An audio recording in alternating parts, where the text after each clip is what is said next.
Whatever side of the debate you're on with Crimson Desert, one thing everyone agreed on: patches are needed. And Pearl Abyss clearly agrees, because 4 days after launch, they already pushed one. Honestly, better work ethic than me.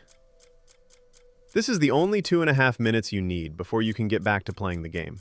Controls first. The controls aren't where they need to be, and this patch makes a good first step. On keyboard and mouse specifically, basic shortcuts are finally in. Inventory, map, journal, skills, all where you'd expect them.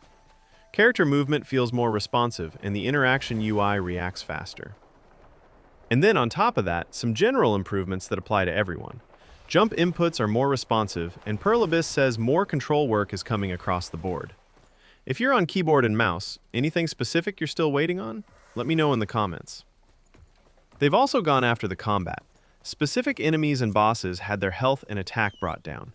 Parries now build the stun gauge faster, so the reward for actually reading a boss attack pattern is more immediate. The ambush section heading into the Reed Devil, which stopped a lot of people cold early on, has been lowered in difficulty.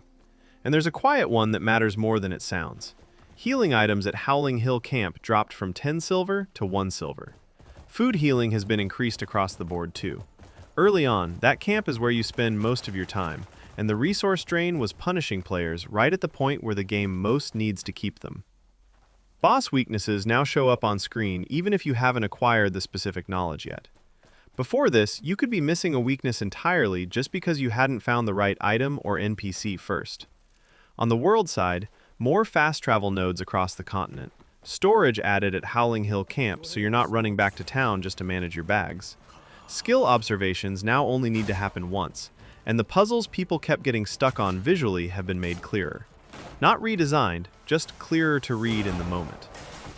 So that's the patch. The core stays the same. The longer you stick with this game, the more you'll enjoy it. Hopefully this gets more people to actually reach that point. I think it's a good first step. The storage at camp alone saves a lot of frustration early on. But I do think it's going to need a bit more to win over players who aren't sold yet. What do you think is the biggest issue right now? Let me know in the comments, and for more videos that don't waste your time and focus on giving you clarity, please like and subscribe.